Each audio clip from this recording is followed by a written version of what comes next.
El ladrón resucitado. No cabe duda que desde que el hombre es hombre, siempre han existido individuos que codician los frutos de la gente buena, honesta y trabajador.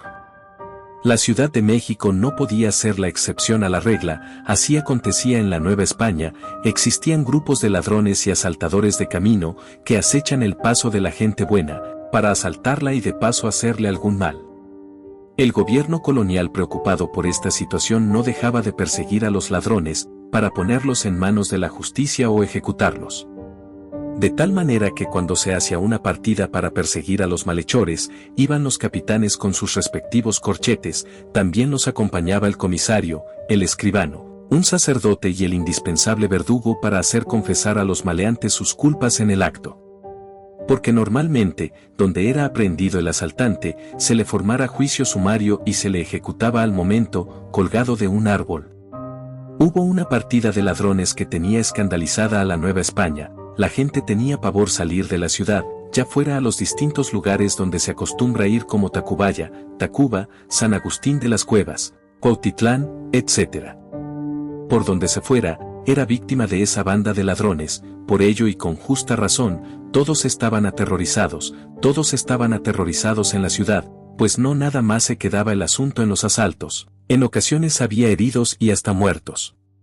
Cuando era necesario salir de la ciudad, se solía ir armado hasta los dientes, para la defensa en caso de ser atracados y de noche, por supuesto, se evitaba lo más posible tener que salir pues era jugarse la vida.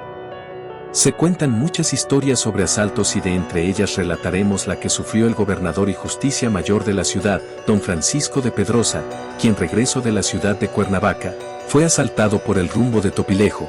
El producto del asalto era cuantioso, pues don Francisco venía de recoger los tributos anuales de ese rumbo, por lo que podemos imaginar lo grande que resultaba el botín para los malhechores.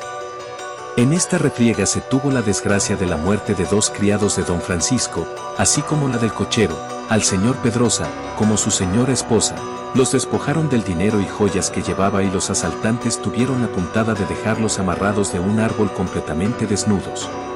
Eran muchas las historias que se contaban al respecto de los asaltos. Los hacendados que venían a la ciudad eran atracados, quitándoles las joyas y dinero, así como el producto de las transacciones comerciales que venían a realizar a la ciudad. También se cuenta que en una ocasión, fueron asaltadas las mulas que venían de las minas de Pachuca. Esto ya constituía un desacato a la autoridad, pues dichas mulas traían atadas al pescuezo unas campanillas para hacer público y notorio que eran animales que transportaban la plata del rey y traían en sus costados los escudos reales, por lo que cuando pasaban las caravanas, la gente de bien las veían con muchas reverencias. Todos estos sucesos tenían ciertamente indignadas a las autoridades, que ya era cosa de todos los días y en todas partes, salían partidas de capitanes con sus corchetes a perseguir a los ladrones pero con nulos resultados. Mientras tanto, la gente de la ciudad hacía donativos ya fuera en especie o dinero, para sufragar los gastos que ocasionaba el perseguir a estos delincuentes, se asistía a oficios religiosos, se rezaba novenas y se le pedía al Cristo milagroso realizara el milagro de detener a esa banda de forajidos que tenía en estado de terror a la ciudadanía. En todas las reuniones y tertulias era el tema de conversación, como él empezaba y con él se terminaba, haciéndose relatos pavorosos de los últimos hechos de estos bandoleros. Por fin un día tras largas persecuciones, cayó en manos de la justicia la tan temida banda de maleantes. La gente de bien empezó a respirar tranquilidad al enterarse de que por fin estos delincuentes se encontraban ya en poder de las autoridades. Pero lo que fue sorpresa y dejó a todos perplejos fue conocer el nombre del individuo que capitaneaba a los forajidos. El cabecilla de la banda era don Antonio de Araiza, hijo del famoso don Sebastián de Araiza y de la Torre, caballero de la Orden del Hábito de Cristo y muy respetado por la sociedad entera. Don Sebastián se había distinguido por ser una persona muy católica, benefactor de los pobres y llevar una vida austera pese a la riqueza, llevando las penas con mucha resignación. En cambio su hijo don Antonio era lo contrario, alegre, parrandero y derrochador del dinero a manos llenas. Físicamente era una persona de gran estatura, fuerte, ágil y gallardo, con sus enormes bigotes peinados como cuernos, vestía además con ropa de seda, se adornaba con joyas y portaba siempre en el cinto su daga y su espada. Su carácter era impulsivo y cruel, no tenía respeto a nada ni nadie, su único objetivo en la vida era divertirse, comiendo y bebiendo hasta hartarse y rodeado de hermosas mujeres a las cuales pagaba abundantemente por sus placeres. Don Antonio hijo, era caballero que poseía todos los vicios y por lo mismo no había dinero que le alcanzara ni para poder satisfacer ese apetito de degradarse constantemente en todo vicio posible. De ahí que para poder mantener ese nivel de vida, tuvo el ingenio de organizar esta banda de malhechores, para que un hombre cruel y libertino como él, pudiera darle cabida a sus bajas pasiones, pues los vicios cuestan, y cuestan mucho y su pobre padre don Sebastián, estaba ya harto de darle dinero a su hijo para que éste lo malgastara en parrandas. Los cómplices de don Antonio no eran tampoco pobres ni raterillos que toman este camino en ocasiones de la vida por necesidad, sino que también eran hijos de familias de alta alcurnia de la ciudad, pero llevados infortunadamente por una vida desenfrenada, acabaron por embrutecer su alma. Desgraciadamente una vida depravada, de constante pecado, acaba por cerrar toda posibilidad de ser persona de razón y así en las maldades que cometían gozaban y vivían para ellas. Capturados estos delincuentes fueron llevados de inmediato a la cárcel y encerrados en la oscura mazmorra. El pobre de don Sebastián de Araiza y de la Torre se encontraban muy afligido por la pena de tener a su hijo en la cárcel y como buen padre trató de sacarlo de este aprieto. Habló personalmente con el virrey, haciéndole grandes regalos, pero nada logró. Intentó sobornar a jueces y carceleros, pero nada obtuvo de ellos, pues las maldades de don Antonio eran muchas, como para dejarlo libre.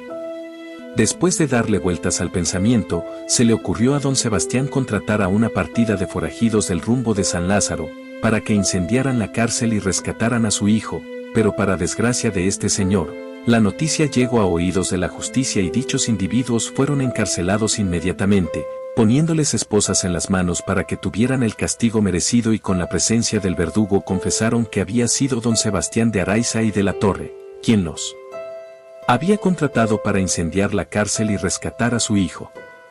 Como era de esperarse, don Sebastián fue puesto a disposición de los jueces y en juicio que se le instruyó fue condenado a la ciudad de Valladolid, con una sentencia que nunca se cumplió, pues don Sebastián sabía repartir el dinero entre funcionarios, de tal manera que logró burlar la justicia. En cuanto a don Antonio hijo, se le instruyó proceso y por fin fue condenado a muerte en el cadalso, degollándosele públicamente en la Plaza Mayor, para que dicha ejecución fuera ejemplo para todos los malhechores, hombres de linaje o plebeyos, a todos por igual. En la sentencia se indicó el día y hora de la ejecución y por lo tanto se empezó a armar el terrible tablado. A los pocos días corrió por la noticia que dejó a los habitantes estupefactos y la novedad era que don Antonio de Araiza había muerto en la cárcel antes de su ejecución en la Plaza Mayor. Las malas lenguas decían que lo habían ejecutado en la cárcel porque al ser de linaje y para que sufriera en el cadalso, había preferido darle una muerte más suave. Otras lenguas decían que había fallecido por el puro susto de ser ejecutado. Pero cualquiera que fuera la causa de la muerte, el hecho es que toda la gente vio el cuerpo sin vida de don Antonio. El cadáver fue sacado de la cárcel en un humilde ataúd de madera y llevado en hombros por 4 miembros de la Cofradía de la Buena Muerte, hasta la iglesia de Santo Domingo, en donde fue colocado para su velación, alumbrado por 4 cirios, que apenas lograban iluminar el rostro pálido del difunto. Un fraile de la orden le echó agua bendita y le recitó algunas oraciones y el entierro se hizo con mucha discreción, no asistiendo nadie más que su familia. Que Dios perdone a este hombre, decían las buenas gentes, pero la muerte de don Antonio de Araiza resultó ficticia. Sucedió que en la cárcel le dieron un brebaje que lo dejó dormido bajo apariencia de muerto. Se dice que su padre don Sebastián sobornó a los oidores para hacer toda esta simulación hasta el supuesto entierro y todo para liberarle de que lo degollaran en la Plaza Mayor. Aconteció que después de enterrarlo en el convento de Santo Domingo, este señor reapareció vivo en España y muchos habitantes de la Nueva España le vieron en la ciudad de Madrid, como era su costumbre, vestido con lujo, derrochando el dinero a manos llenas y rodeado de bellas mujeres las que eran pagadas por su amor. Esta historia retrata la problemática que aún hoy en día existe en todo el mundo. La interminable corrupción, violencia y que con dinero u oro puedes escapar sin importar todos los males que hayas hecho. Hemos avanzado en tecnología pero en nuestro interior seguimos siendo los mismos. Yo soy el Chacal y les deseo unos buenos días, tardes o noches hasta la próxima.